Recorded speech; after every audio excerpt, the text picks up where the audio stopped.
Okay, ఈరోజు 35వ వచనం 8వ అధ్యాయం నుంచి మనము మాట్లాడుకుందాం.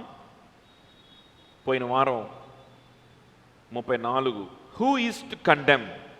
Christ Jesus is the one who died, more than that he was raised, who is at the right hand of God, who indeed is interceding for us అనేటువంటి విషయాన్ని మనం మాట్లాడుకున్నాం. Who is to condemn? ఎవరు నీకు తీర్పు తీర్చేవాడు? ఎవరు నీకు శిక్ష విధించేవాడు? ఎవరున్నారు? ఒక మనిషికి శిక్ష విధించే శక్తి, అర్హత ఉన్న వ్యక్తులు ఎవరున్నారు? ఎవరున్నారు? మీ చుట్టుపక్కల, మన చుట్టుపక్కల చూస్తే చాలామంది కనిపిస్తారు. చాలామంది తీర్పు తీరుస్తారేమో, చాలామంది మనల్ని వేలెత్తి చూపిస్తారేమో, లేకపోతే చాలామంది మనకి శిక్ష విధిస్తారేమో అని కాన్స్టెంట్గా మనం భయంలోనే బ్రతుకుతూ ఉంటాం. అంటే ఇలా చెప్తే ఒక్కొక్కసారి అదేంటి, నాకు శిక్ష విధించే వాళ్ళు ఎవరున్నారు, నాకు శిక్ష విధిస్తారేమో అని నేను భయంలో ఎక్కడ ఉన్నాను అని మీరు అనుకోవచ్చు. కానీ జాగ్రత్తగా గమనించండి. ఏం లేదు, ఒక చిన్న ఫ్రెండ్ ఉన్నాడు అనుకోండి. ఒక ఫ్రెండు, ఇప్పుడు నీకు బైబిల్ స్టడీ ఉంది, నేను వెళ్ళాలి, నేను దేవుని సన్నిధికి వెళ్ళి దేవుని స్తుతించి దేవుని వాక్యం విని నేర్చుకోవాలి, దేవునికి దగ్గర అవుదాం అనుకుంటున్నాను అని చెప్పారనుకోండి. మీరు మనోడు ఏమంటాడంటే, బైబిల్ స్టడీ లేదు, ఏం లేదు, పద మనం సినిమాకి వెళ్దాం, లేకపోతే పద మనం ఏదో యూట్యూబ్లోనో లేకపోతే ఏదో సెల్ ఫోన్లో ఏదో చూసుకుందాం, మనం ప్రశాంతంగా వేరే బయటికి వెళ్దాము, రెస్టారెంట్కి వెళ్దాం అని ఏదో అంటాడు. అన్నప్పుడు మీరు లేదు, నాకు దేవుని వాక్యం నేర్చుకోవడం ముఖ్యం, దేవునికి దగ్గర అవ్వడం ముఖ్యం, నేను దేవుని సన్నిధికి వెళ్ళాలి, అక్కడ దేవుని పిల్లలు ఉంటారు, వారితో కలిసి ప్రార్థన చేయాలి, అది నాకు నిజమైన సంతోషాన్ని ఇస్తుంది, అదే నాకు శాశ్వతమైన సంతోషాన్ని ఇచ్చేది, ఇవన్నీ కూడా టెంపరీయే కదా అని వాడితో చెప్పలేరు. చెప్పగలుగుతారా? చెప్పలేరు. ఎందుకు చెప్పలేరు? వెంటనే ఎందుకు చెప్పలేరు అంటే, వెంటనే మీరు చెప్పే ఆన్సర్ ఏంటి అని అంటే ఒకటి ఉంటుంది, కానీ అది అబద్ధం. ఎందుకు చెప్పలేవు, ఎందుకు నో చెప్పలేవు అంటే, వెంటనే మీరు చెప్పగలిగే ఆన్సర్ ఏంటో తెలుసా? అవన్నీ వాళ్ళకి ఎక్కడ అర్థమవుతాయి, అందుకని చెప్పలేదు అంటారు. ఇవన్నీ చెప్తే వాడికి ఏం అర్థం కాదు, వాడు పిచ్చిదాన్ని అనుకుంటాడు, వాడు పిచ్చోడిని అనుకుంటాడు, అందుకని చెప్పలేదు అంటారు. కానీ that is not the right answer. Right reason అది కాదు. అసలు కారణం అది కాదు. మీరు నో చెప్పలేకపోవడానికి అసలు కారణం అది కాదు. అసలు కారణం ఏంటో తెలుసా? అసలు కారణం ఏంటి అని అంటే, వాడి యొక్క స్నేహాన్ని నేను పోగొట్టుకుంటానేమో అనే భయం. అవునా? అతని దృష్టిలో నాకు ఒక మంచి పేరుంది, లేకపోతే ఆమె దృష్టిలో నాకు ఒక మంచి పేరుంది, అతడు నాకు ఒక మంచి సంబంధాన్ని ఇస్తున్నాడు, రిలేషన్షిప్ని ఇస్తున్నాడు, ఆమె నాకు ఒక మంచి రిలేషన్షిప్ని ఇస్తుంది, ఆ మనిషిని నేను పోగొట్టుకుంటానేమో అంటే, ఆ స్నేహాన్ని నా నుంచి తీసివేస్తదేమో ఆ వ్యక్తి, ఆ విధంగా నన్ను తీర్పు తీర్చి నాకు శిక్ష విధిస్తారేమో అనే భయం. అంతేనా? శిక్ష విధించడమే కదా అది, అవునా కాదా? ఎస్. నాకు అనుగుణంగా నువ్వు ఉండలేకపోతే, నా ఇష్టాలకు అనుగుణంగా, లేకపోతే నేను పిలిచిన చోటకి రాకపోతే, నేను అడిగింది చేయకపోతే, you are not worthy of my friendship, నా స్నేహానికి నువ్వు అర్హుడివి కాదు, నువ్వు అర్హురాలివి కాదు అని వాళ్ళు ఏం చేస్తారు? మనల్ని తీర్పు తీరుస్తారేమో అని మనకు భయం. తీర్పు తీర్చి కేవలం తీర్పు తీర్చడం కాదు, శిక్షిస్తారేమో అంటే ఆ స్నేహాన్ని మనకి ఇంక ఎవరేమో అని భయం కదా, అవునా? అందుకని మనం చాలా మందికి మనము నో చెప్పలేం. మనకి ఏది శ్రేష్టమైంది మన జీవితంలో మనకు అర్థమవుతున్నప్పటికీ, మనకి ఏది గొప్పది, ఏది శాశ్వతమైనది, ఏది శాశ్వతమైనది కాదు అనే విషయాలు మనకు అర్థమవుతున్నప్పటికీ మనము ఏం చేయలేము, కొంతమందికి మనం నో చెప్పలేము. ఎందుకో తెలుసా?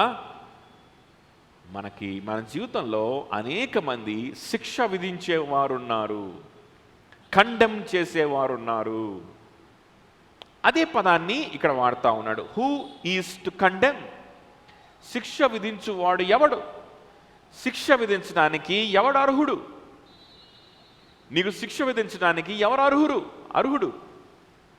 ఇప్పుడు ఒక ఫ్రెండు వాడు ఫ్రెండ్షిప్ మనకి ఇవ్వకపోతే, మనతో ఫ్రెండ్షిప్ చేయడం మానేస్తే మనకు అది పెద్ద ప్రాబ్లం ఏం కాదు యాక్చువల్గా. ఇంకొక ఫ్రెండ్ దొరుకుతాడు, లేకపోతే ఎట్లా కొట్ల కాలక్షేపం చేస్తాం. ఒక ఫ్రెండు మనల్ని విడిచిపెట్టి వెళ్ళిపోతే మనం చచ్చిపోం కదా? చచ్చిపోదామా? చచ్చిపోం. కానీ ఎందుకు చచ్చిపోయినంత పని చేస్తాం? ఎందుకు అంత టెన్షన్ వస్తుంది? ఎందుకు అంత యాంగ్జైటీ వస్తుంది? ఎందుకు అని అంటే కేవలం అక్కడ ఫ్రెండ్షిప్ పోతుందని కాదు. మన బాధ ఏంటి అని అంటే, నాకు శిక్ష విధించబడుతుంది అనేది మనకు బాధ కదా. అరే, అనవసరంగా రమ్మన్నాడు, నేను వెళ్ళలేకపోవడం వల్ల నాకు శిక్ష వస్తుందేమో, దాన్ని బట్టి నన్ను జడ్జి చేస్తాడు కదా, వీడేంటి ఫ్రెండ్స్ పిలిస్తే రాడు అని నా మీద తీర్పు తీర్చి నాకు శిక్ష విధిస్తాడేమో, నాకు శిక్ష వస్తుందేమో. అరే, ఎందుకు నేను శిక్ష పొందుకోవాలి? ఏదో వాడు చెప్పించేస్తే సరిపోతుంది కదా అని మన సబ్ కాన్షియస్ మైండ్లో ఉండే ఆలోచన ఇది. ఫ్రెండ్షిప్ కోసం కూడా కాదు, యాక్చువల్గా చెప్పాలంటే ఫ్రెండ్షిప్ కోసమా? ఎందుకు ఈ మాట చెప్తున్నానంటే, దీనికంటే బెటర్ ఫ్రెండ్షిప్ దొరికిందనుకోండి, దీనికంటే బెటర్ లైఫ్ దొరికిందనుకోండి, ఫ్రెండ్షిప్స్ని విడిచిపెట్టమా? పెళ్ళయిందనుకోండి, ఫ్రెండ్స్ దూరం అవుతారా? తల్లిదండ్రులు దూరం అవుతారా? బంధువులు దూరం అవుతారు, ఆటోమేటిక్గా అవుతారు. మీరు సదాకాలం కలకాలం అదే హాస్టల్లో, లేకపోతే అదే కాలేజ్ క్యాంపస్లో, అదే ఇంట్లో, అదే ఊరిలో తరతరాలు అక్కడే ఉంటారా? ఉండం కదా. ఉంటామా? ఉండం. ఒక పెళ్ళైనా, ఒక జాబు కోసం అని చెప్పి వేరే చోటకి వెళ్ళాల్సి వచ్చినా మనం కొంతమందికి మనం దూరం అవుతామా లేదా? అప్పుడు బాగానే అవుతాం, అప్పుడు ప్రాబ్లం ఉండదు. ఫైనల్ ఇయర్ అయిపోగానే ఫ్రెండ్స్ అందరూ దూరం అయిపోతారు. ఎవరు గోల వాళ్ళది, ఎవరి కెరియర్ వాళ్ళది, ఎవరి జీవితాల వాళ్ళవి. అప్పుడు దూరం అయిపోవడానికి మనకి ఎవరికి ప్రాబ్లము ఉండదు. సో ఇక్కడ దూరం అవ్వకపోవడం, ఫ్రెండ్షిప్ పోగొట్టుకోవడము, నిలబెట్టుకోవడం అనేది మన సమస్య కాదు. మన సమస్య ఏంటంటే తీర్పు తీర్చబడడం మన సమస్య. I don't want to be judged as a bad friend. I don't want to be judged and punished as a bad friend.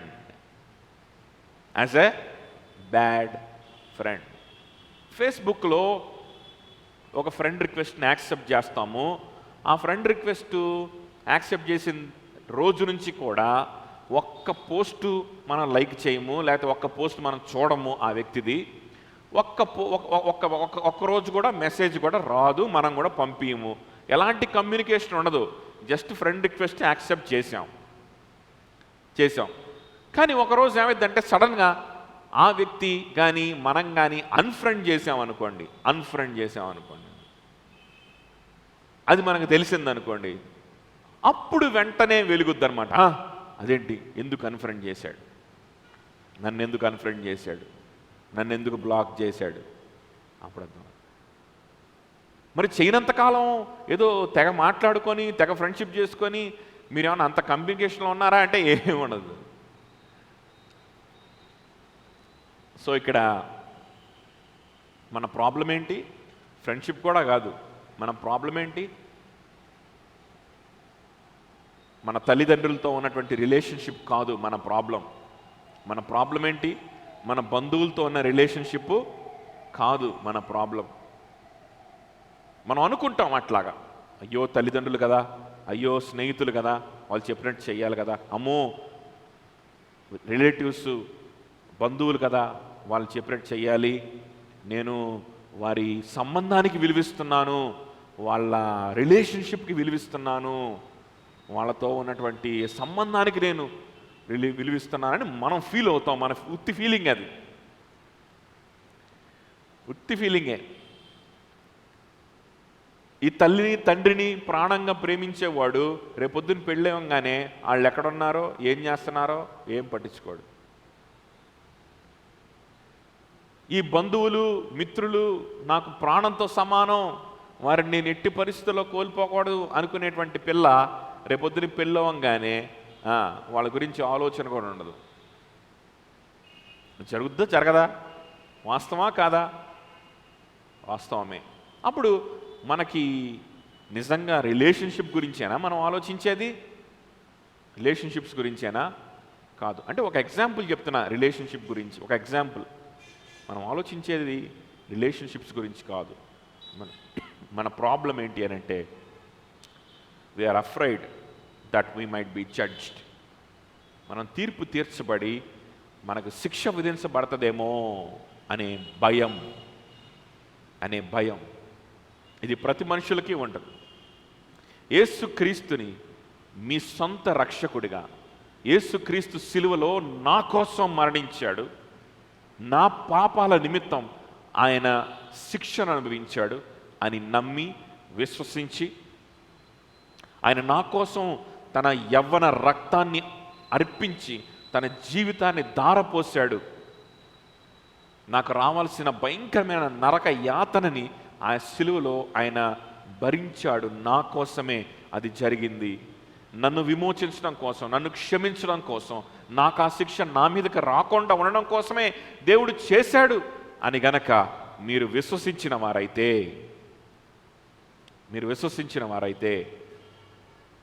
ఆయన కోసమే కదా నేను బ్రతకాలి అని మీకు అనిపిస్తూ ఉంటుంది కదా. ఆయన కోసం కాకుండా ఇంకెవరి కోసం బ్రతకాలి అనిపిస్తూ ఉంటుంది.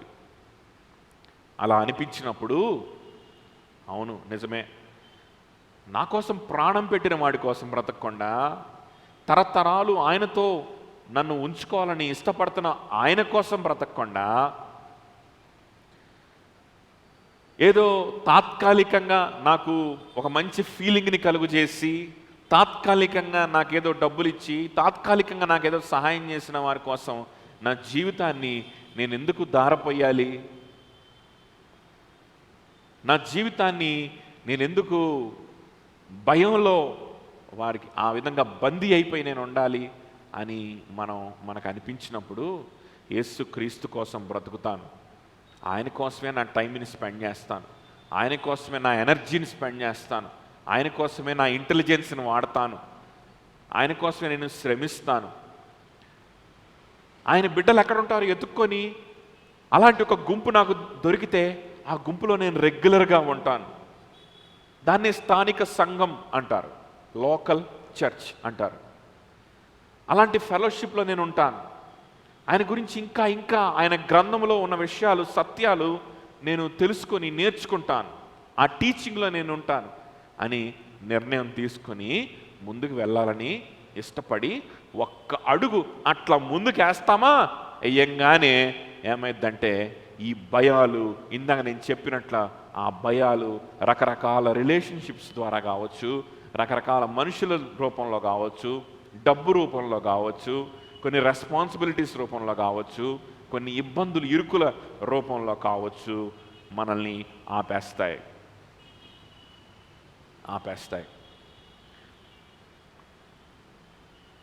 దేవునికి దగ్గరగా ఉండడం, యేసు ప్రభుకి మన స్నేహితులు అవ్వడం, యేసు ప్రభుతో స్నేహం చేయడం ఎంత ఈజీయో తెలుసా? ఎంత ఈజీయో తెలుసా? ఆయన దగ్గరికి వెళ్ళనివ్వకుండా మనల్ని అడ్డగించే వారిని కొంచెం పక్కన పెట్టగలిగితే చాలు, ఆటోమేటిక్గా ఆయనకి దగ్గరైపోతాం. అలా కాకుండా ఏదన్నా ఒక మనిషికి దగ్గర అవ్వాలనుకోండి, ఒక ఫ్రెండ్కి దగ్గర అవ్వాలనుకోండి, బాగా అంత ఈజీ ప్రాసెస్ అది? Is it that easy to become close to a person? No, it's not easy. It's not easy కదా. అంత ఈజీ కాదు అది. ఆ వ్యక్తి హృదయంలో మన పట్ల ప్రేమ కలగాలి, ఆ వ్యక్తి హృదయంలో మనస్సులో మన పట్ల ఏం కలగాలి? ఎఫెక్షన్ కలగాలి. కలిగిన తర్వాత అంతటితో అయిపోదు. ఆ కలిగిన ఎఫెక్షన్, ఆ కలిగిన ప్రేమ అలానే నిలబడి ఉండాలి. ఎన్నాళ్ళు నిలబడి ఉంటుంది? 2 రోజులు, 3 రోజులు, 2 సంవత్సరాలు, 3 సంవత్సరాలు. కానీ someday it will decay, someday it will last, someday it will disappear. కానీ దేవుని ప్రేమ ఎలాంటి ప్రేమో తెలుసా? నా ప్రేమ శాశ్వతమైన ప్రేమ అంటాడు ప్రభు. శాశ్వతమైన ప్రేమ అంట. ఏం ప్రేమ అది? శాశ్వతమైన ప్రేమ. భూమి పునాది వేయక మునిపే ఆయన నిన్ను నన్ను ఎరిగి ఆయన ప్రేమించాడంట. He knows his people before the foundations of the earth were laid and he loved them. అది ఆయన ప్రేమ. ఎప్పటి నుంచి ప్రేమిస్తున్నాడు నిన్ను నన్ను? ఎప్పటి నుంచి ప్రేమిస్తున్నాడంట ఆయన? మనం పుట్టక ముందు నుంచే ప్రేమిస్తున్నాడు. ఎవరన్నా ఉన్నారా ఇలా ప్రేమించేవాళ్ళు మనల్ని? మన తల్లిదండ్రులు ఒక్కొక్కసారి మనల్ని ప్రేమిస్తాడు మనం పుట్టక ముందు నుంచే. మా అమ్మాయికి మేము పుట్టక ముందే పేరు పెట్టాం. అమ్మాయి పుట్టబోతుందని ఆశించాం, ప్రేమించాం. ఓకే, ఎన్నాళ్ళు ముందు నుంచి? మహా అయితే ఒక 9 నెలలు ముందు నుంచి ప్రేమిస్తాం, అంతేనా? లేదు, ఇంకా మహా అయితే ఒక 2 సంవత్సరాలు, 1 సంవత్సరం. ఒక సంవత్సరంన్నర క్రితం మా అమ్మాయికి నేను పేరు పెట్టాను పుట్టకముందే. అమ్మాయి పుడుతుందని ఊహించి ఎందుకో తెలీదు పేరు పెట్టాను. పెద్ద ప్రేమించేం కాదు, ఊరికే దేవుడు ఒక కుమార్తెని ఇస్తాడేమో అని ఊరికే అనిపించింది. అంటే నేను ప్రవక్తని కాదు, ఊరికే అనిపించి ఒక మంచి అమ్మాయి పేరు ఇదైతే బాగుంటుందని దేవుడు ఇచ్చిన కొన్ని అనుభవాల్ని బట్టి ఆ పేరు పెట్టాను. ఆ పేరు వచ్చింది, ఫస్ట్ పేరు వచ్చిన తర్వాత ఓహో ఇది అమ్మాయి పేరు కదా, అమ్మాయి పుడితే బాగుంటుందేమో, ఈ పేరు పెట్టుకోవచ్చు అనుకున్నాం. అంతే తప్ప నేనేం ప్రేమించలేదు అమ్మాయిని.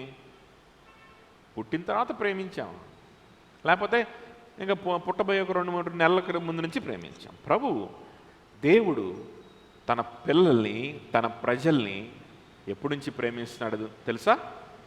భూమి పునాది వేయక మునుపు నుంచే. తల్లి గర్భములో మనం రూపింపబడక మునుపు నుంచే ఆయన మనల్ని ప్రేమిస్తూ ఉన్నాడు. ఒక తల్లి ప్రేమ కంటే గొప్ప ప్రేమ, తండ్రి ప్రేమ కంటే గొప్ప ప్రేమ. తల్లి ప్రేమకైనా ఒక స్టార్టింగ్ ఉంది. కడుపులో పడంగానే ఒక బేబీ నా కడుపులో పెరుగుతుందని ఆ న్యూస్ వచ్చిన దగ్గర నుంచి మేబీ ఆ తల్లి ప్రేమించడం స్టార్ట్ చేస్తుంది. మోస్తూ ఉన్నప్పుడు ప్రేమించడం స్టార్ట్ చేస్తుందేమో. ఎప్పటి వరకు ప్రేమిస్తుంది అని అంటే ఆ వ్యక్తి ఇంకొకరిని పెళ్లి చేసుకొని ఇంట్లోంచి బయటికి వెళ్ళేంత వరకు, లేకపోతే ఆమె మరణించేంత వరకు. అంతేనా? అంతకు మించి ప్రేమించగలరా మనల్ని తల్లిదండ్రులైనా సరే? వారి మరణం తర్వాత మనల్ని ఎవరన్నా ప్రేమించగలరా? అంతవరకే కదా. మంచి తల్లిదండ్రులు వాళ్ళు మరణించేదాకా మనల్ని ప్రేమించారు. కానీ వాళ్ళు మరణించాలి కదా, వాళ్ళు మరణించిన తర్వాత ఎవరు ప్రేమిస్తారు? ఉంటుందా వాళ్ళ ప్రేమ? ఉంటుందా తల్లి ప్రేమ? ఉంటుందా తండ్రి ప్రేమ? తల్లిదండ్రుల ప్రేమకైనా ఒక స్టార్టింగ్ పాయింట్, ఒక ఎండింగ్ పాయింట్ ఉంటుందేమో, కానీ దేవుని ప్రేమకి భూమి పునాది వేయక మునుపు నుంచే నేను చూశాను, నేను మిమ్మల్ని ప్రేమిస్తున్నాను అని తన ప్రజలతో ఆయన చెప్తా ఉన్నాడు. ఆ దేవుని ప్రజల గుంపులో నువ్వు నేను ఉన్నామా లేదా అని మనం పరీక్షించుకోవాలి. ఆ దేవుని ప్రజల గుంపులో నువ్వు నేను ఉన్నామా? ఆ గుంపులో నువ్వు నేను ఉంటే ఆయన ప్రేమ ఎంతో గొప్పది. It is ever lasting love. భూమి పునాది వేయక ముందు నుంచి ప్రేమించాడు. ఆ ప్రేమ ఎప్పుడు కూడా తరిగిపోయినటువంటి ప్రేమతో ప్రభు దేవుడు మనల్ని, తన ప్రజల్ని ప్రేమిస్తున్నాడని ఆయన వాక్యం సెలవిస్తాం. అయితే ఆ దేవుని ప్రజల గుంపులో నువ్వు నేను ఉన్నామా అనేటువంటి విషయాన్ని నాకు నేను మీకు మీరే పరీక్షించుకోవాలి. ఆ గుంపులో ఉన్నవారు ఏం చేస్తారంటే వారు దేవునితో స్నేహం చేయడానికి, అన్నిటికంటే కూడా దేవుణ్ణి ముందు పెట్టుకోవడానికి, అన్నిటికంటే దేవునికి ఎక్కువ ఇంపార్టెన్స్ ఇవ్వడానికి, ఎవరితో టైం స్పెండ్ చేసేదానికంటే కూడా దేవునితో టైం స్పెండ్ చేసేదానికి ఎక్కువ ఇంపార్టెన్స్ ఇస్తూ అదే గొప్ప భాగ్యముగా వారు ఎంచుకుంటూ ఉంటారు. నేను పాపిని, నా మీదకి భయంకరమైన శిక్ష రావాలి, ఆ శిక్ష అంతటినీ కూడా నా మీదకి రానివ్వకుండా యేసుక్రీస్తు శిలువలో ఆయనే భరించాడు అనే విషయాన్ని వాళ్ళు నమ్ముతారు, విశ్వసిస్తారు. విశ్వసిస్తున్నారా? మీరు నమ్ముతున్నారా? ఇంత గొప్ప త్యాగము, ఇంత గొప్ప కార్యము నా కోసం ఆయన చేసినప్పుడు నేను ఆయన కోసం కాక ఇంకెవరి కోసం బ్రతకాలి? నా టార్గెట్ ఆయనకి దగ్గర అవ్వడమే. నా టార్గెట్, నా జీవితంలో ధ్యేయము ఆయన సువార్త ప్రకటించడమే. నా జీవితంలో గొప్ప కార్యం ఏదైనా ఉంది అని అంటే ఆయన శిలువ కార్యాన్ని ఇంకా 10 మందికి ప్రచురం చేయడం మాత్రమే అని నిర్ణయించుకున్నవారు దేవుని బిడ్డలు. ఆ గుంపులో ఉన్నారా? ఆ విధంగా బ్రతకడానికి మనం ముందుకెళ్తా ఉన్నప్పుడు,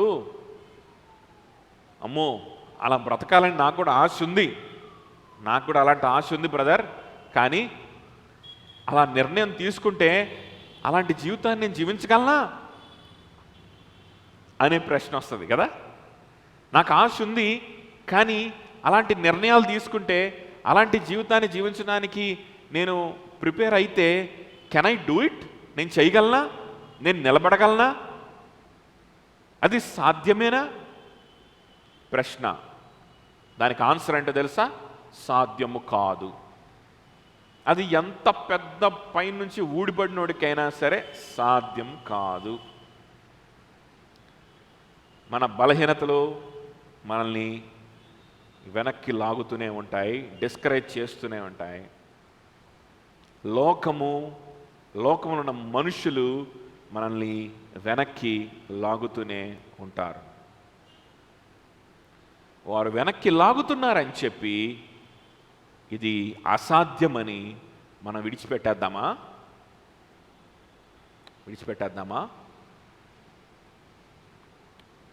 లేదు కదా.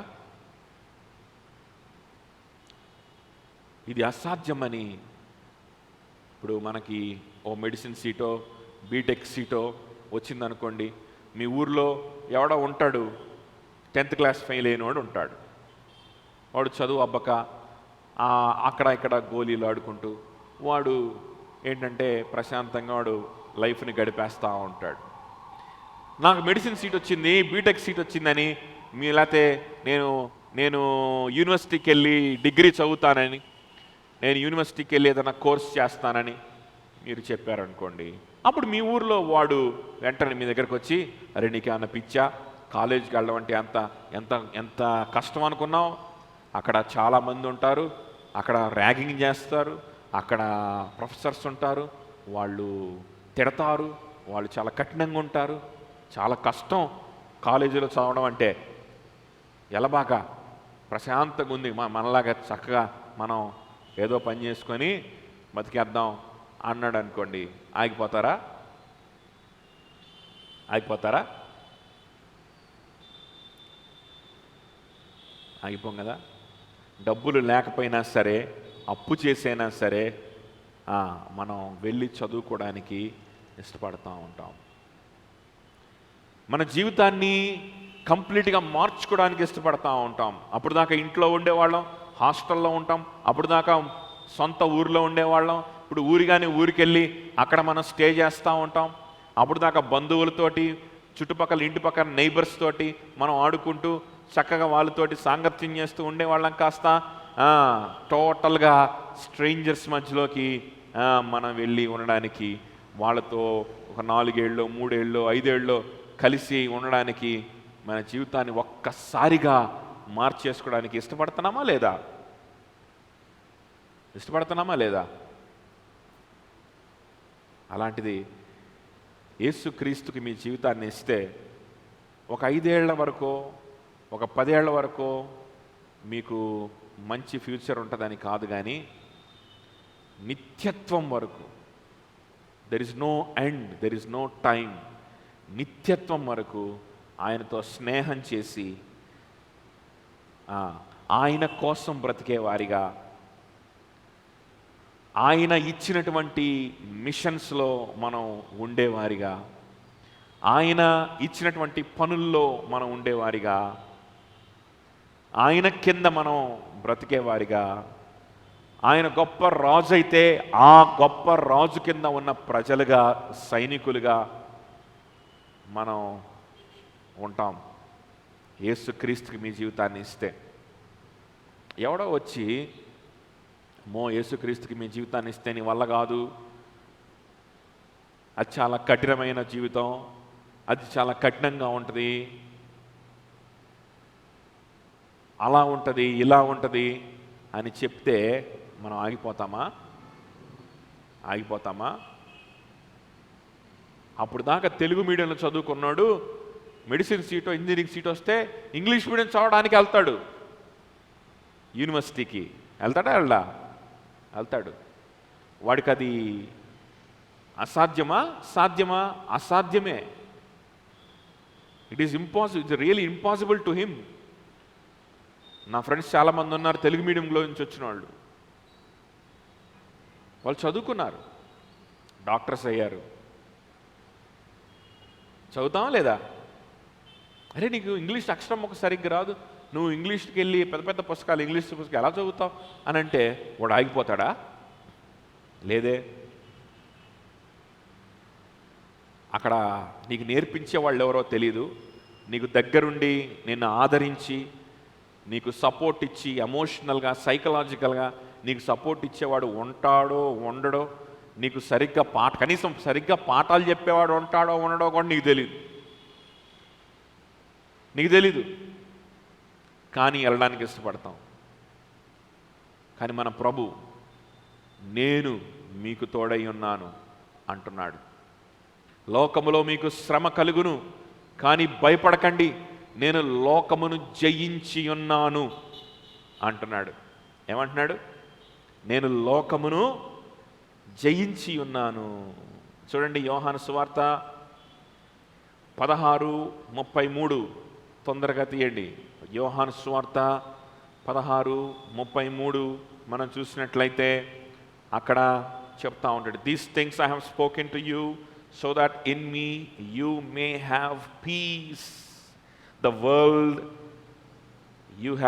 world you have tribulation, but take courage, I have overcome the world. ఏంటది? లోకములో మీకు శ్రమ కలుగును, ఆయనను ధైర్యం తెచ్చుకోండి, నేను లోకమును జయించి ఉన్నాను అంటా ఉన్నాడు ప్రభు. నేను లోకమును జయించున్నాడు. దేవుని ప్రేమ ఇక్కడ మీకు అర్థమవుతుందా లేదా? వాగ్దానం ఇచ్చే ప్రేమిది, ధైర్యం ఇచ్చే ప్రేమిది. నీకేం జరగబోతుందో చెప్పమంటే నేను చెప్పను కానీ చెప్పలేను కానీ బాబు ఒకటి మాత్రం చెప్తా, ఏం జరిగినా నువ్వు ఎలాంటి పరిస్థితులు గుండా నువ్వు వెళ్ళవలసి వచ్చినా నీకు నేనైతే తోడుగా ఉన్నాను, నీకు నేనైతే దగ్గరగా ఉన్నాను, ఎల్లప్పుడూ నీ దేవుడిగా నీ తండ్రిగా నేనున్నాను, ఎల్లప్పుడూ నీ చెయ్యి మాత్రం నేను విడిచిపెట్టను, ఎల్లప్పుడూ నా కౌగిట్లో నుంచి నిన్ను బయటికి వెళ్ళనివ్వను, ఎల్లప్పుడూ నా సమాధానము నీకు దూరము చెయ్యను. ఇంకో విషయం ఏంటంటే నేనెవరో తెలుసా? నిన్ను కౌగిట్లో బంధించేవాడు, నీకు ఈ అభయాన్ని ఇచ్చేవాడు, నీ భుజం మీద చెయ్యి వేసి తట్టి ధైర్యం చెప్పేవాడు, నేనున్నాను నీకు, నేను విడిచిపెట్టను, నువ్వు ఎట్లాంటి డిఫికల్ట్ సిచ్యువేషన్లో వెళ్ళినా నేను నీ చెయ్యి పట్టుకున్నాను అని చెప్పినవాడు. ఒక మిషనరీ ఉన్నాడు, ఒక ఆయన ఒక ప్రమాదంలో చిక్కుని పోయితే ఆయన తన భార్య ఇద్దరు ఉన్నారు. ఆ ప్రమాదం వచ్చింది, మరి ప్రాణాలు కోల్పోయే పరిస్థితి వచ్చింది. దాన్ని ఈయన ఆపలేడు, ఆపే శక్తి ఈయనకి లేదు. కానీ తన భార్యతో ఆయన ఏం చెప్పాడంటే, అమ్మా don't worry I'm there with you అన్నాడు. ఏమన్నాడు? ఐఎమ్ దేర్ విత్ యూ అన్నాడంట. అన్నప్పుడు ఆమె వెంటనే ఆయన వెనకాలకి వెళ్ళిపోయింది, తన భర్త వెనకాలకి వెళ్ళింది, ధైర్యంతో చూస్తూ ఉంది. ప్రమాదం రానే వచ్చింది. ఆ రోజున ఇద్దరు చనిపోయారు.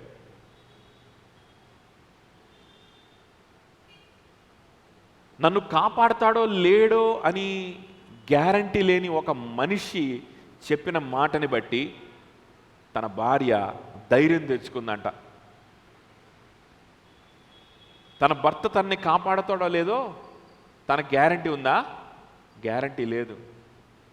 ఇద్దరు చనిపోయారు ఆ రోజు. కానీ అటువంటి భర్త చెప్పిన మాటని బట్టి ఆమె ధైర్యం తెచ్చుకుందంట. కానీ మన ప్రభు నేను నీతో ఉన్నా అని చెప్తే దానికి అర్థమేంటో తెలుసా? నేను నిశ్చయముగా నీ మీదకి ఆ భయాన్ని, ఆ చింతని నేను రానివ్వను అనే దానికి అర్థం. ఆ భయాన్ని నేను రానివ్వను. అది మరణమైనా కావచ్చు, కానీ ఆ మరణంలో ఉన్నటువంటి ఆ భయాన్ని నీ మీదకి నేను రానివ్వను. మరి ఆ భర్త is he successful in giving her that courage? ఆమెకు ధైర్యాన్ని ఇవ్వడంలో ఆయన సక్సీడ్ అయ్యాడో లేదో మనకు తెలియదు. కానీ మన ప్రభు అయితే ఇంకొక మాట చెప్తున్నాడు. అదేంటో తెలుసా? నేను నీతో ఉన్నా.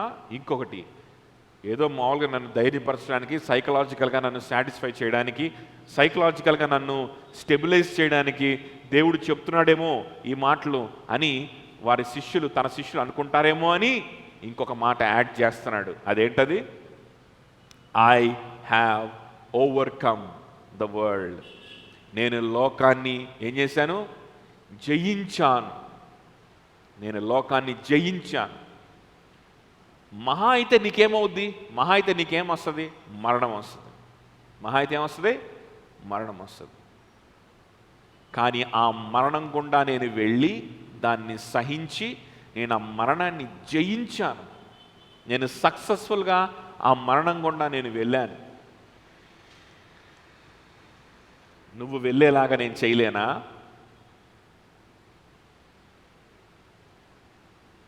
నువ్వు సంతోషంగా వెళ్ళేలాగా నేను చేయలేనా? పాత నిబంధన గ్రంథంలో కూడా షద్రక్, మేషక్, అబేద్నెగోలని 3 భక్తులు ఉన్నారు. వారు రాజు విగ్రహాన్ని మొక్కమంటే వారు మొక్కలేదు. మా దేవుడైన యెహోవాని తప్ప వేరొకరు మేము మొక్కమని చెప్పారు.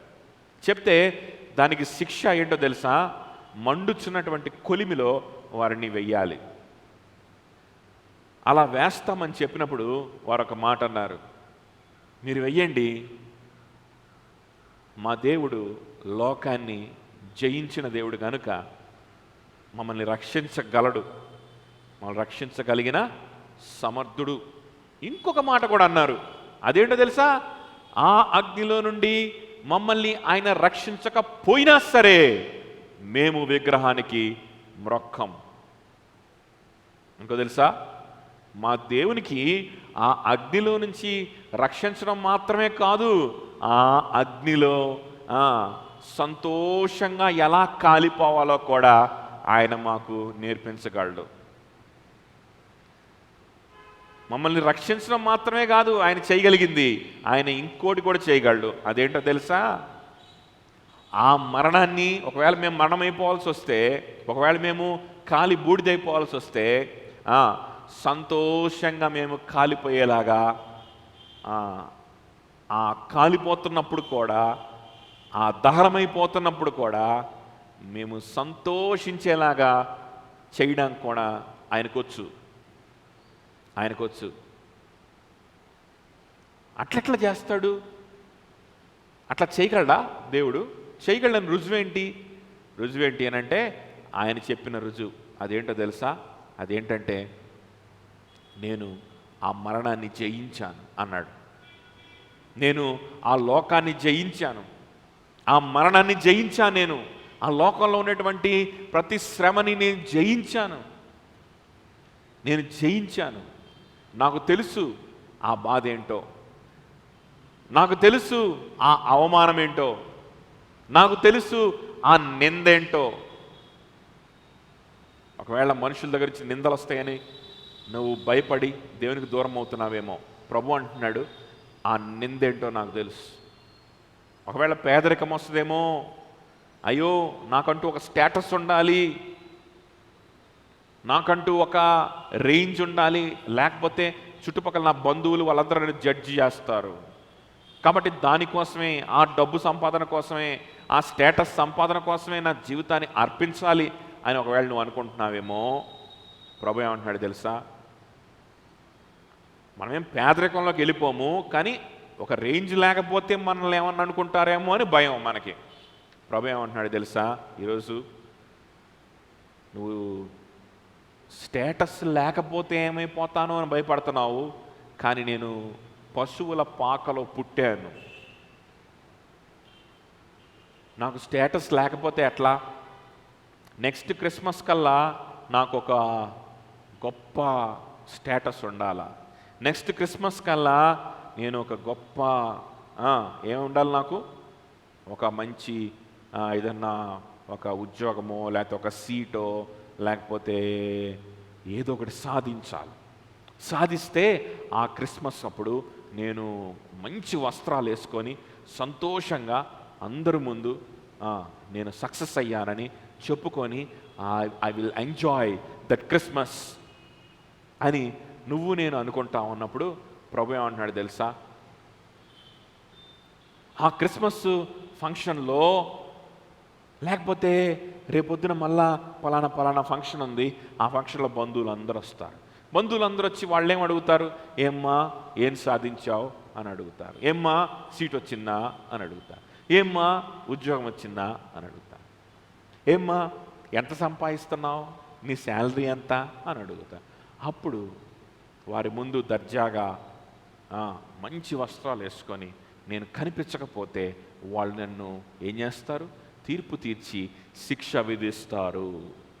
This is what is going on in your sub conscious. శిక్ష విధిస్తారు. ఆ శిక్ష నుంచి తప్పించుకోవాలి అని నీ జీవితం అంతా దానికి వెచ్చిస్తున్నావు కదా. ప్రభు ఏమంటున్నాడో తెలుసా? ఎవరు శిక్ష విధించేది నీకు? ఎవరు నీకు శిక్ష విధించగలిగేది? ఎవరు నిన్ను నిందించగలిగేది? నిజమే, అలాంటి మాటలు మాట్లాడే వాళ్ళు ఉంటారు. నిజమే, వాళ్ళు అనుకునే రేంజ్లో, వాళ్ళ రేంజ్లోకి, ఆ స్టేటస్లోకి నువ్వు ఒక్కొక్కసారి వెళ్ళలేకపోవచ్చు. ఆ డబ్బు నువ్వు సంపాదించలేకపోవచ్చు. యేసుక్రీస్తు కోసం బ్రతకాలంటే కష్టమే. కానీ కానీ నువ్వు వారి ఎదుట తలెత్తుకొని సంతోషంతో, వాళ్ళ ముఖాల్లో ఉన్నటువంటి గ్లో కంటే 100 రెట్లు ఎక్కువ గ్లో నీ ముఖంలో నేను ఉంచుతాను. వాళ్ళ ఎదుట నువ్వు సంతోషంగా, ధైర్యంగా, అతి ధైర్యంగా నిలబడేలాగా నేను చేస్తాను. నేను నిలబెడతాను నిన్ను. ఎలా నిలబెడతావు ప్రభా? ఎట్లా సాధ్యమది? ఎలా సాధ్యము? ఆ సొసైటీలో ఉండాలంటే మినిమం అది ఉండాలి, మినిమం ఆ సీట్ రావాలి, మినిమం ఆ ఉద్యోగం రావాలి, మినిమం ఇంత డబ్బులు సంపాదించాలి. అది లేకపోతే ఎట్లా సాధ్యం ప్రభా? నేను ఎట్లా తలెత్తుకుంటాను? నేను ఎట్లా సంతోషంగా నిలబడగలను వాళ్ళ ఎదుట అనంటే, ఏ పిచ్చోడా, పిచ్చిదానా, నేను ఎలాంటి పరిస్థితులు నిలబడ్డానో తెలుసా? నువ్వు దయ్యం పట్టిన వాడవు, నువ్వు దయ్యాల ద్వారా అద్భుత క్రియలు చేస్తున్నావు, నువ్వు దొంగవి, నువ్వు దైవ దూషకుడివి, నువ్వు మెంటలోడివి, నువ్వు పిచ్చోడివి, నువ్వు చచ్చిపోవాలి అని భయంకరమైనటువంటి తీర్పైన సిలువకి అప్పగించడానికి నన్ను నా మీద తీర్పు తీరుస్తూ ఉన్నప్పుడు ఆ బోన్లో నిలబడి, ఆ కోర్టులో నిలబడి నేను తలెత్తుకొని చెప్పాను, నన్ను ఎవ్వడు చంపలేడు, నాకై నేనే నా ప్రాణమును పెడితే తప్ప ఆ ప్రాణమును మరలా నేను అనుకున్నప్పుడు దాన్ని బయటికి నేను రాగలను. I laid on my life and I can take it back అని ఆ బోన్లో నిలబడి నేను ధైర్యంగా మాట్లాడాను. ఆఫ్టర్ ఆల్ నీ బంధువుల దగ్గర నువ్వు తలెత్తుకొని నిలబడేలాగా నేను చేయలేనా? నేను చేయలేనా? స్టెఫను అని నా శిష్యుడు ఉన్నాడు, అపోస్తలుడు ఉన్నాడు, ఆయన సత్య సువార్తని ప్రకటిస్తే నువ్వు దైవ దూషకుడివి, నువ్వు చచ్చిపోవాలి, రాళ్లతో కొట్టి నిన్ను చంపాలి అని ఆయన్ని తీర్పు తీర్చి, రాళ్లతో కొట్టి వీడిని చంపండిరా అని చెప్పి తీర్పు రాస్తా ఉంటే స్టెఫను ఆ బోన్లో నిలబడ్డాడు. వాళ్ళందరూ చుట్టూతా ఉన్నారు, వేలెత్తి చూపిస్తూ ఉన్నారు, ఉమ్మి వేస్తూ ఉన్నారు, పిడిగుద్దులు గుద్దుతూ ఉన్నారు. అరే ఎందుకురా నీ బ్రతుకు అని, వీడిని రాళ్లతో కొట్టి చంపండి, నీచమైన చావు చావాలి వీడు అని నిందిస్తూ ఉన్నాడు. అంత నిందలు వచ్చినాయా నీకు నాకు? ఆ పరిస్థితి వచ్చిందా? అలాంటి కండిషన్లో ఆ స్టెఫన్ అనే భక్తుడు ఇలా నిలబడ్డాడంట. చుట్టూ నిందిస్తూ ఉన్నారు, చంపడానికి సిద్ధపడతా ఉన్నారు, వాళ్ళ మధ్యలో ఇలా నిలబడ్డాడు. నిలబడినప్పుడు ఆయన ముఖము దేవదూత వలె దేవుని మహిమతో వెలుగుతూ ఉందట, వెలుగుతూ ఉంది. రాళ్లతో కొడతా ఉన్నారు, చంపుతా ఉన్నారు. చంపుతా ఉంటే రక్తం కారిపోతూ ఉంది, తల పగిలిపోయింది, రక్తం కారిపోతూ ఉంది. కారిపోతూ ఉన్నప్పుడు ఆయన ఆకాశం వైపు కళ్ళు ఇలా ఎత్తగా దేవుని కుమారుడు నిలబడి, ఆకాశం తెరవబడి ఆయనను దేవుడు ఆహ్వానించడం ఆయన చూసి, ప్రభా ప్రభా నాకెంత భాగ్యం ఇచ్చావు, ప్రభా నాకెంత గొప్ప జీవితం ఇచ్చావు, నాకెంత శ్రేష్టమైన జీవితం ఇచ్చావు ప్రభా, వీరేం చేస్తున్నారో వీళ్ళకి అర్థం కావట్లేదు, వీళ్ళని క్షమించు, ఈ అపరాధము వాళ్ళ మీద పడకుండా వారిని క్షమించు అని వాళ్ళ కోసం ప్రార్థన చేసి ప్రశాంతంగా చచ్చిపోయాడు. ఆ ప్రశాంతత నేను స్టెఫనుకి ఇవ్వగలిగినప్పుడు నేను నీకు ఇవ్వలేనా అంటాడు ప్రభు. ఏం సమాధానం చెప్తావు? నేను వెళ్ళాను దాని గుండా, నేను అనుభవించనిదంటూ ఏదన్నా ఉందా మానవ జీవితంలో? పేదరికాన్ని అనుభవించాడు, అవమానాన్ని అనుభవించాడు, సొంత తల్లి సొంత సహోదరులు వీడికి పిచ్చెక్కింది, వీడిని మెంటల్ హాస్పిటల్ తీసుకెళ్దామని చెప్పి తాళ్ళు ఇంకా రకరకాల వల రకరకాల అన్నీ తీసుకొని కట్టేసి లాక్కొని వెళ్దామని చెప్పి వచ్చారు ఒకరోజు. అది మనం మాట్లాడుకున్నాం మార్కు సువార్తలో కదా, గుర్తుందా? యేసుక్రీస్తు ఒక చోట ప్రసంగం చేస్తూ ఉంటే తన తల్లి వచ్చింది, సహోదరులు వచ్చారు.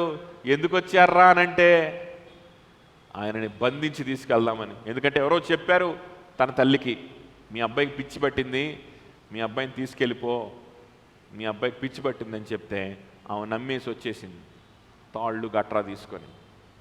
ఇంత అవమానం మనకి ఎప్పుడైనా వచ్చిందా? ఆయన భరించిన అవమానం ఏముంది? రాజులకు రాజు ప్రభువులకు ప్రభు అయిన వాడు, పరలోక రాజ్యానికి ఆయన రారాజుగా ఉన్నవాడు, తన మహిమనంతా విడిచిపెట్టి తన ఐశ్వర్యమునంతా విడిచిపెట్టి ఆ స్థితికి రావాల్సిన అవసరం ఏంటి? దాసుడి స్వరూపాన్ని ధరించుకోవాల్సిన అవసరం ఏంటి? ఇవన్నీ ఆయన ఎందుకు చేశాడంటే నీకు నాకు నిత్య జీవాన్ని ఇవ్వడానికి, నీకు నాకు రావాల్సిన శిక్ష మన మీదకి రాకుండా ఆపడానికి, మన పాపాలకి క్షమాపణ ఇవ్వడానికి ఆయన ఇవన్నీ భరించాడు. ఆయన ఇవన్నీ భరించాడు. నువ్వు దేనికోసం భయపడుతున్నావు? నీ మీదకి ఎంత గొప్ప శిక్ష రావాలో తెలుసా? అవన్నీ నేను భరించాను, సంతోషంగా భరించాను, సంతోషంగా అవమానాన్ని భరించాను, బాధని భరించాను, సిలువని భరించాను, మరణాన్ని కూడా భరించాను. నువ్వు కూడా అంతకంటే సంతోషంగా భరించేలాగా నేను చేయలేనా? నేను జయించానే వీటన్నిటినీ, నువ్వు కూడా జయించేలాగా నేను చేయలేనా? నేను చేయలేనా? నేను చేయలేనా? దానియేలు సింహపు బోనులో పడితే సింహాల నోళ్ళని దేవుడు మూసేయించాడు అని మనం బాగా మోటివేట్ అవ్వడానికి మనం అలాంటి ప్రసంగాలు వింటూ ఉంటాం, అలాంటి చదువుకొని మనం మోటివేట్ అవుతూ ఉంటాం కదా, ధైర్యం తెచ్చుకుంటూ ఉంటాం. సింహాల బోన్లో పడేస్తే అప్పుడు తెలుస్తుంది. దానియేలు ఏం చేశాడంట? సింహాల బోన్లో పడితే దేవుడు సింహాల నోళ్ళు మూసేశాడు. సింహాల బోను కాదు కదా, సింహాల బోను పక్కన ఒక రాత్రంతా పడుకో, అప్పుడు తెలుస్తుంది. అది బోన్లోనే ఉంటుంది, బయటికి రాదు, దాని పక్కన పడుకో చాలు. అది గుర్రు గుర్రుమంటా ఉంటే పక్కన పడుకుంటే చాలు. కనీసం మన వల్ల కాదు. ఒక రాత్రంతా దానియేలు సింహాల మధ్యలో పడుకొని నిద్రపోయాడు. అఫ్కోర్స్ ఆయన కూడా భయపడ్డాడు, ఆయన కూడా ప్రార్థించాడు. అయితే దేవుడు ఉత్తరం ఇయ్యగా ఆయన ఆ రాత్రంతా అక్కడ గడిపాడు. మనుషులనే మాటలకే మనం దేవుని విడిచిపెట్టడానికి, దేవుని గురించి ఉన్నటువంటి ఆలోచనల్ని పూర్తిగా వదిలేయడానికి, దేవుని సహవాసాన్ని వదిలేయడానికి, మనుషుల కోసం, మనుషులు ఎదుట ప్రూవ్ చేసుకోవడం కోసం, మనుషులు తీర్పు తీరుస్తారేమో, మనుషులు శిక్షిస్తారేమో, మనుషులు బ్యాడ్గా అనుకుంటారేమో, అమ్మో వాళ్ళకి తగినట్టుగా లేకపోతే నాకు విలువ ఉండదేమో అని దేవాతి దేవుణ్ణి, ఇంత అద్భుత కార్యాలు నీ జీవితంలో చేయగలిగిన వాడిని ఎంత చులకన చేస్తున్నాం మనం, ఎంత తక్కువగా చూస్తున్నాం ఆయన్ని, ఎంత తక్కువగా చూస్తున్నాం ఆయన్ని. పౌలు అంటున్నాడు, who is to condemn? Who is to condemn? It is God who justifies. Who is to condemn? Jesus Christ. 35 who shall separate us from the love of Christ? క్రీస్తు ప్రేమ నుండి మనల్ని ఎడబాపు వాడు ఎవడు? Shall tribulation or distress or persecution or famine or nakedness or danger or sword? ఇవేవి మనల్ని క్రీస్తు ప్రేమ నుండి ఏం చేయలేవంట? ఎడబాపలేవు. క్రీస్తు ప్రేమ, క్రీస్తు యొక్క కౌగిలి, క్రీస్తు యొక్క సన్నిధి, క్రీస్తు ఇచ్చేటువంటి నెమ్మది, సమాధానం, ఇవి ఏవి కూడా మన నుంచి దాన్ని ఏం చేయలేమంట, దూరం చేయలేము. అందుకని ఓల్డ్ టెస్ట్మెంట్లో కొంతమంది సహోదరులు, మీరు మాత్రమే కాదు, నేను మాత్రమే కాదు, పౌలు అంటున్నాడు, సహోదరులారా, రోమాలో ఉన్న సహోదరులతో అంటున్నాడు, సహోదరులారా, మీరు మాత్రమే కాదు, నేను మాత్రమే కాదు, మీరు ఒక్కళ్ళని అనుకుంటున్నారా యేసుప్రభుని నమ్ముకోవాలనుకుంది? నేను ఒక్కడనేనా యేసుప్రభుని నమ్ముకుంది? మీరు ఒక్కళ్ళే కాదు, నేను ఒక్కడనే కాదు, చాలామంది ఉన్నారు. దేవుని ప్రజలు చాలామంది ఉన్నారు, మన సహోదరులు చాలామంది ఉన్నారు, ఓల్డ్ టెస్టమెంట్లో చాలామంది ఉన్నారు అని ఒక కొటేషను చూపిస్తా ఉన్నాడు ఇక్కడ. అదేంటంటే, for your sake we're being killed all day long and we're regarded as sheep to be slaughtered. నీ నామం నిమిత్తము, నీ నిమిత్తము దినమెల్లా మేము ఏం చేయబడుతున్నాం? వధింపబడిన వారమై ఉంటున్నాము. వదకు తేబడినటువంటి గొర్రెల వలె మేము ఉన్నాము, ఎంచబడి ఉన్నాము అని మన సహోదరులు ఓల్డ్ టెస్ట్మెంట్లో కూడా మాట్లాడారు, తెలుసా? అంటే ఎవరు ఆ సహోదరులు అని అంటే, మనం 44వ కీర్తనలో మనం చూడగలుగుతాం. 44వ కీర్తన తీయండి. కీర్తనలో 44, కీర్తనలు 44. చూడండి, యేసుక్రీస్తు కోసం బ్రతకాలనుకున్నప్పుడు, ఆత్మీయ జీవితాన్ని సీరియస్గా తీసుకోవాలనుకున్నప్పుడు, యేసుక్రీస్తునితో స్నేహం చేయాలని మీకు కనుక అనిపిస్తే, అలాంటి ఆలోచన కనుక మీకు ఉంటే, మీరు ఫస్ట్ చేయాల్సింది ఏంటో తెలుసా? ఈ ఆలోచన వచ్చింది నా ఒక్కడికే కాదు, ఇలాంటి ఆలోచన వచ్చిన వాళ్ళు చాలామంది ఉన్నారు. వాళ్ళు ఎలా బ్రతికారు, వాళ్ళు ఎలా బ్రతుకుతున్నారు, నేను పరిశీలిద్దాం, వారితో మాట్లాడదాం, వారితో సహవాసం చేద్దాం అని మనం ఆలోచన చెయ్యాలి. అందుకనే ఇక్కడ ఓల్డ్ టెస్ట్మెంట్లో ఉన్న కొంతమంది పరిశుద్ధుల గురించి మనకి కొటేషన్ చూపిస్తూ ఉన్నాడు పౌలు. 44వ కీర్తన రాసింది ఎవరో? ఆ హెడ్డింగ్ చూడండి, కోరహు కుమారులు రాశారు కదా. ఎవరు వాళ్ళు? కోరహు కుమారులు. అయితే శత్రు రాజ్యాలు ఇశ్రాయేలు రాజ్యాన్ని ఆక్రమించుకుంటూ, శత్రు రాజ్యాల నుంచి చాలా పర్సిక్యూషన్ వస్తుంది. దేవుణ్ణి పూజించే వారికి చాలా పర్సిక్యూషన్ వస్తుంది. కొంతమంది ఏమో దేవుని ప్రజలే, అంటే ఇశ్రాయేలు ప్రజలు యెహోవా దేవుణ్ణి విడిచిపెట్టేసి లేకపోతే అన్య దేశాలు వాళ్ళ ఆచారాల్ని వాళ్ళు అవలంబించడం ప్రారంభించారు. వాళ్ళు ఇతరులు పూజించేటువంటి విగ్రహాలని పూజించడం మొదలుపెట్టారు. ఇతరులాగానే వ్యభిచార సంబంధమైన వాటిలో ఇన్వాల్వ్ అవుతూ వాళ్ళు ఉండడం ప్రారంభించారు. ఎవరు? ఇశ్రాయేల్ ప్రజలే. ఎందుకు? ఎలాగో మన రూలర్స్ ఎవరు? వాళ్ళే రూలింగ్లో ఉన్నారు కాబట్టి వాళ్ళకి తగినట్టుగా మనం ఉండాలి, తప్పదు. అప్పుడే మనం పైకి వస్తాం. మన గోల్ ఏంటి? పైకి రావడం. మన గోల్ ఏంటి? ఉద్యోగం రావడం. మన గోల్ ఏంటి? Career, success. ఇది మన గోల్ కదా. ఎందుకు ఈ గోల్ పెట్టుకున్నావు? Because you don't want to be judged, you don't want be condemned, and you think that everybody around you are eligible to condemn you. That is a pathetic situation you and me might go through. అక్కడ ఆ కోర కుమారులు వారి పరిస్థితి, వారి మధ్యలో జరుగుతున్న ప్రమాదాల గురించి ప్రభుకి మొరపెట్టుకుంటూ ఉంటారు.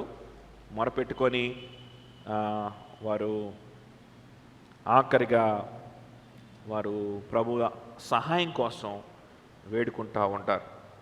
చాలామంది అయితే పాపం చేశారు నీకు వ్యతిరేకంగా, మా వాళ్ళే పాపం చేశారు అని ఒప్పుకుంటారు. వాళ్ళు ఒప్పుకొని అందుకనే వారి మీదకి ఈ డిస్ట్రక్షన్ వచ్చింది అని కూడా ఒప్పుకుంటారు. కానీ ఇంకా కొంతమంది ఉన్నాం, ప్రభువా మేమైతే నీ నిబంధనలోనే ఉన్నాం, నీతోనే బ్రతకాలని ఇష్టపడే వాళ్ళం కూడా కొంతమందిని ఉన్నాం, కాబట్టి మా మొరలి ఆలకించు అని ప్రభుకి మొరపెట్టుకుంటూ ఉంటారు. చూడండి 23వ వచనం, awake Why are you sleeping, O Lord? Rouse yourself. Do not reject us forever. Why do you hide your face? Why do you forget our affliction and oppression? For our soul is bowed down to the dust, our belly clings to the ground.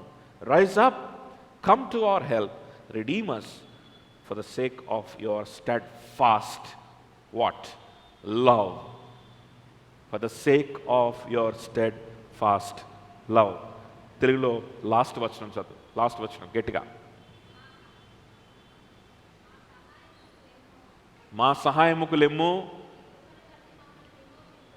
నీ కృపని బట్టి మమ్మల్ని విమోచింపుము.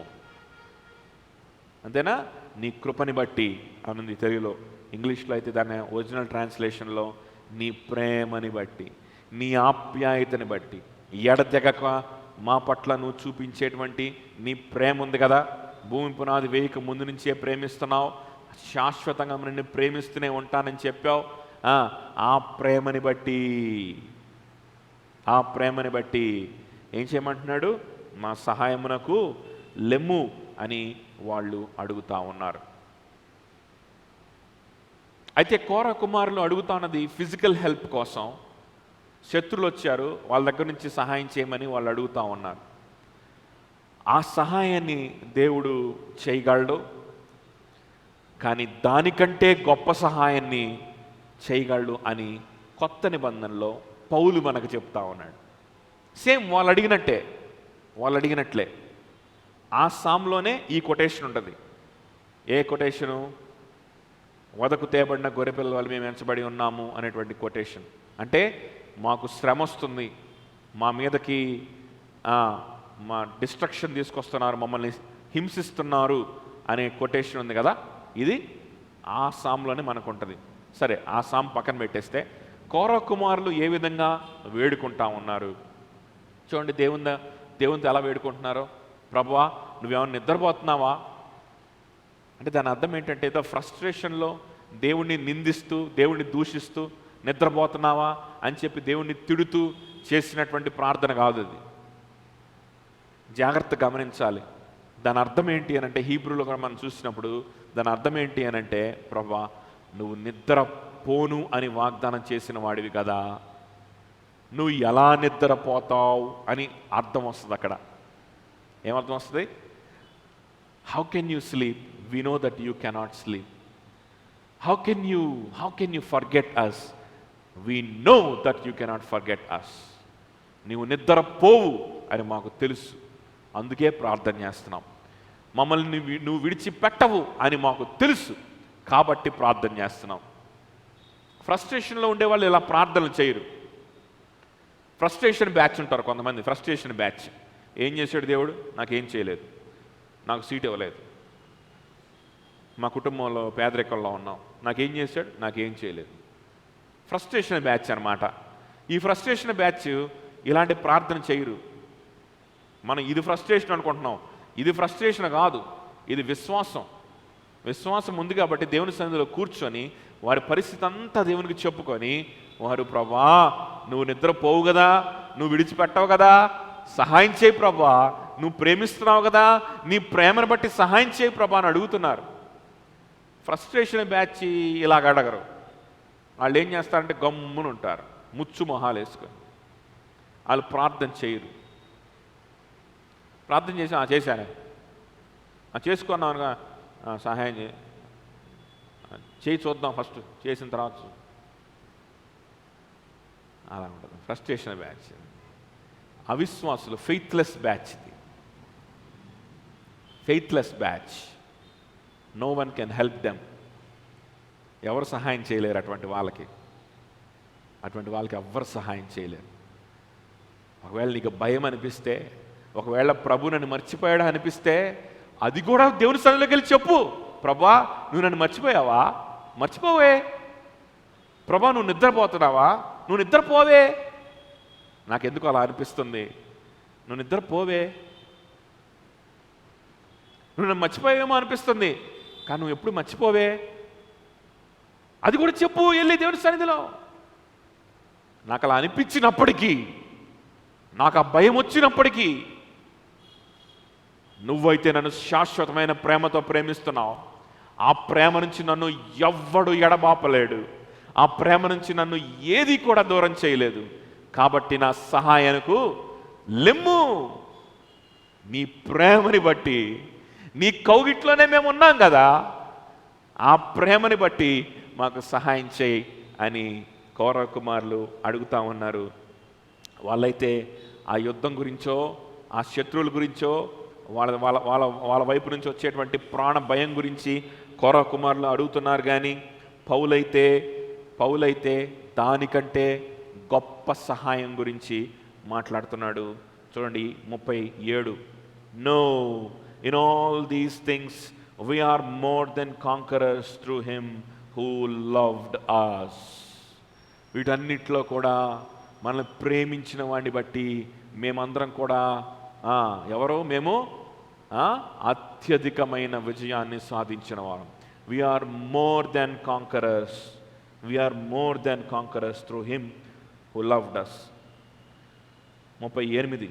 For I am sure that neither death nor life nor angels nor rulers nor things present nor things to come nor powers nor height nor depth nor anything else in all creation will be able to separate us from the love of God in Christ Jesus our Lord. ఏది కూడా కౌరవ కుమారులు శత్రువుల దగ్గర నుంచి సహాయం కోసం అడిగారు. వాళ్ళకు దొరికిందో లేదో నాకు తెలియదు. కానీ ఈరోజు మనం ఆయనకు మొరపెట్టుకుంటే, ఆయన మీద ఆధారపడితే, కేవలం ఫిజికల్గా ఉన్నటువంటి శత్రువుల మీద నుంచి మాత్రమే కాదు, ఫిజికల్గా మనకు కావాల్సినటువంటి ప్రొటెక్షన్ మాత్రమే కాదు, వాళ్ళ దగ్గర నుంచి వచ్చే ప్రమాదంలో నుంచి కూడా మనల్ని దేవుడు తప్పించగలిగిన సమర్థుడు. అందులో ఎలాంటి డౌట్ లేదు. అందుకే కౌరవ కుమారులు అడిగారు. కానీ ఆ ప్రమాదం నుంచి తప్పించగలడు. ఇంకొక అత్యధికమైన విజయం ఉంది. ఇంకొక మనం ఊహించలేనంత గొప్ప విజయం ఇంకోటి ఉంది. అదేంటో తెలుసా? ఆ ప్రమాదము గుండా వెళ్ళడానికి కూడా దేవుడు మాకు శక్తిని ఇవ్వగలడు. ఆ ప్రమాదంలో నుంచి వెళ్ళడానికి కూడా దేవుడు శక్తిని ఇవ్వగలడు. ఆ అగ్ని గుండమైన, అది అవమానమైన, అది పేదరికమైన, అది బాధైన, అది దుఃఖమైన, అందులో నుంచి వెళ్ళడానికి కూడా, అందులో నుంచి కూడా సంతోషంగా వెళ్ళడానికి, సమాధానంతో వెళ్ళడానికి దేవుడు శక్తినివ్వగలడు. అలాంటి ప్రేమ దేవుని ప్రేమ, అలాంటి కౌగిలి దేవుని కౌగిలి, అలాంటి సమాధానం దేవుని సమాధానం. అందుకనే కేవలం విజయం కాదు, ఇది అత్యధిక విజయము అంటాడు తెలుగులో. ఏంటంటది? అత్యధిక విజయం. It is not just a victory, it is not just a conquering, it is more than conquering. We're not just conquerors, we're more than conquerors. అవమానము తప్పించు ప్రభా, నన్ను అవమానించడానికి సిద్ధంగా ఉన్నారు ప్రభా, నీకోసం బ్రతకాలని ఉంది, నాకు నీకోసమే నా జీవితం, నా సమయం అంతా నీకే ఇవ్వాలనుంది, ఒక మంచి సహవాసంలో ఉండాలనుంది, నీ వాక్యాన్ని ఇంకా చదివి నేర్చుకోవడానికి ఇంకా ఎక్కువ టైం స్పెండ్ చేయాలని నాకు ఉంది. కానీ ఏం చేయను ప్రభా, అలా స్పెండ్ చేస్తే మళ్ళీ నాకు ఉద్యోగం రాదు, అలా స్పెండ్ చేస్తే నాకు సీట్ రాదేమో, అలా స్పెండ్ చేస్తే నాకు గొప్ప కెరియర్ రాదేమో, అది రాకపోతే నన్ను మనుషులు జడ్జి చేస్తారేమో, నన్ను అవమానిస్తారేమో, నన్ను ఓడిపోయిన వాడిగా చూస్తారేమో అని నాకు భయం, నన్ను ఫెయిల్యూర్గా ముద్ర వేస్తారేమో అని నాకు భయం. ఆ అవమానాన్ని నేను తట్టుకోలేను ప్రభా. కాబట్టి నేను నీ సన్నిధికి వస్తాను, నేను నీ వాక్యానికే సమయాన్ని ఎక్కువ స్పెండ్ చేస్తాను. కానీ ఆ పలానా ఎగ్జామ్లో, ఆ పలానా కెరియర్లో, ఆ పలానా విషయంలో కూడా నాకు విజయాన్ని ఇస్తావా, నాకు సహాయం చేస్తావా, అని ప్రభువుని అడిగితే ప్రభు సహాయం చెయ్యగలిగిన సమర్థుడు. దీన్ని కాంకరింగ్ అంటాం. ఏమంటాం? ఆ విధంగా సహాయం చేశాడు. ఆ విధంగా మనము ఆ ప్రమాదం నుంచి బయటపడ్డాం. దాన్ని ఏమనొచ్చు? వి కాంకర్డ్ అనొచ్చు. కానీ దేవుడు ఎంత సమర్థుడో తెలుసా? దేవుడు ఎంత శక్తివంతుడో తెలుసా? దేవుని శక్తిని అంతవరకే లిమిట్ చేస్తామా? అలా అనుకోకూడదు. దేవుణ్ణి కేవలం నాకు ఉద్యోగము, నాకు ఒక కెరియరు ఇవ్వడం అంతవరకే ఆయన శక్తి అని మనం లిమిట్ చేయకూడదు. ఈ విషయంలో నేను జయించడానికి, కాంకర్ చేయడానికి దేవుడు శక్తిని ఇస్తాడు అని మాత్రమే మనము ఆలోచించడం కాదు. ఎందుకంటే ఆయన చేయగలడు, సమర్థుడు. కానీ ఒకవేళ ఆ విషయంలో నీకు ఓటమే వచ్చింది, ఆ విషయాన్ని నువ్వు సాధించలేకపోయావు, ఒకవేళ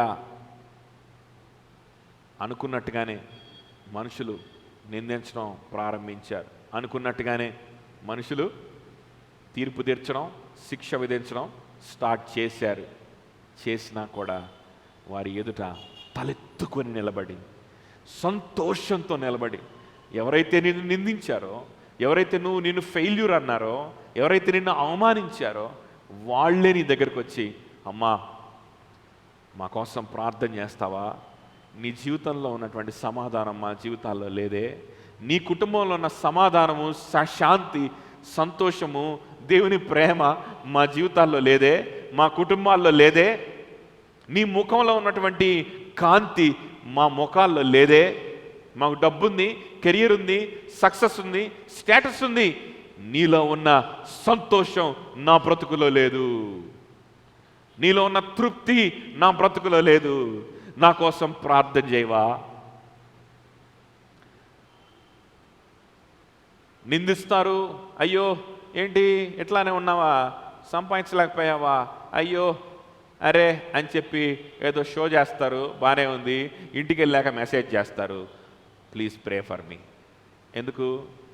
ఆడు నిందిస్తూనే ఉన్నాడు ఒక పక్క, కానీ నీ ముఖంలో ఉన్నటువంటి ఆ గ్లో వాడికి అర్థమైపోతా ఉంది.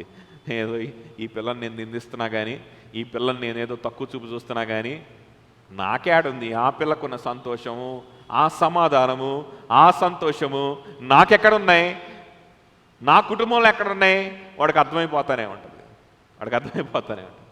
తిడతాడు, నిందిస్తాడు, అవమానిస్తాడు. కానీ అవసరం వచ్చినప్పుడు, తనకు కలిగిన వాటన్నిటి చేత మోసపుచ్చబడినప్పుడు నీ దగ్గరికే వస్తాడు ప్రార్థన చేయమని. దీన్ని ఏమంటారు తెలుసా? మోర్ దాన్ కాంకరింగ్ అంటారు. అత్యధిక విజయం అంటారు. అత్యధిక విజయం వస్తే విజయం లేకపోతే ఏమొస్తుంది? వస్తే విజయం, లేకపోతే అత్యధిక విజయం. అయితే కాంకరర్ అవుతావు, లేకపోతే ఏమవుతావు? మోర్ దాన్ కాంకరర్ అవుతావు. ప్రభువా నా ఉద్యోగం విషయంలో సహాయం చేసావా? ఏమవుతాను? కాంకరర్ అవుతాను. చెయ్యలేదా? మోర్ దాన్ కాంకరర్ అవుతాను. ఇది దేవుని ప్రేమ.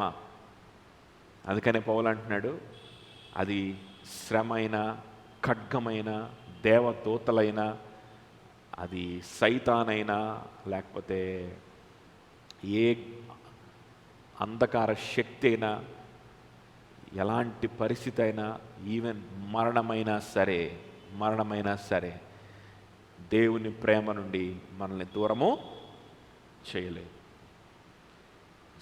ఈ ధైర్యం నుంచి, ఈ మోర్ దాన్ కాంకరింగ్ అనేటువంటి నిశ్చయితల నుంచి మనల్ని దూరం చేయలేదు.